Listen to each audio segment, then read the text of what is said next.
The accommodation ladder.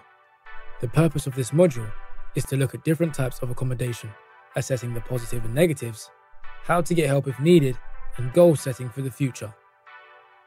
Accommodation is vital, as we all need basic shelter to survive. Having permanent accommodation provides safety and stability.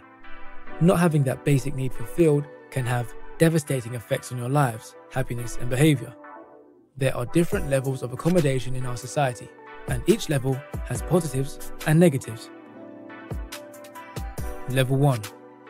The bottom level is homelessness.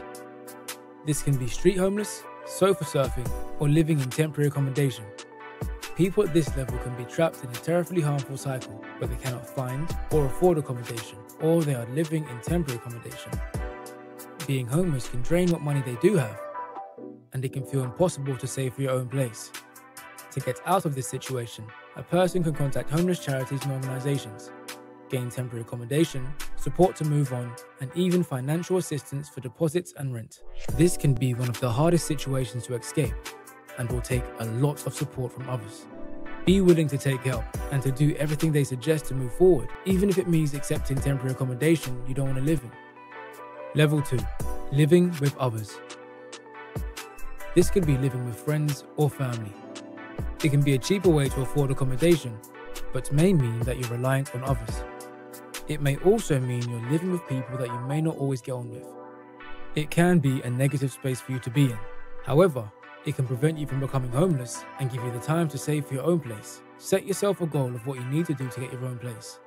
Try to save the most you can, as moving out will be expensive. Many people make the mistake of living with parents and enjoying the cheap life without saving. This can put strains on your relationships and mean you're living at home till an old age. Level 3. Renting independent accommodation. To be able to gain your own accommodation, you'll need to get approved for a tenancy, which will require a deposit, first month's rent, sometimes a reference, a credit check, and maybe a guarantor. It can be hard to get into rented accommodation, and rent can be high if you're renting from a private landlord. It's cheaper to get social housing, but it can be hard to qualify for this, and often the waiting list is long. You'll need to be on the housing list and be given a banding, which will allow you to bid on certain properties. If you are band A, you can bid on more properties and get priority, whereas if you're band C, then you'll be lower down the list and may have to wait for a long time. If you need help gaining rented accommodation, you should talk to your local council or local housing charities who will offer you advice. Level 4. Buying a property with a mortgage. It's cheaper to pay for a mortgage than rent. Typically, rented accommodation that charges £750 a month may be only £450 a month for a mortgage payment that pays off your property, meaning you own it in the end. Aiming for a mortgage will give you financial stability and mean your home is your own. This is a great position to be in, as you could never get evicted.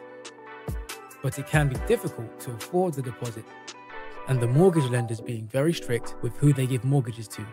Don't think it's impossible, because if you set your goals and work towards it, it can be possible. Goals to set are: you'll need to keep your credit score high for a couple of years and save up for a deposit. Plus, you'll need to prove you have a good income. Setting goals to move up the accommodation ladder will require you to know what you can afford and where to get help. Write down in your workbook where you would like to be on the accommodation ladder in the coming years and how you can move up.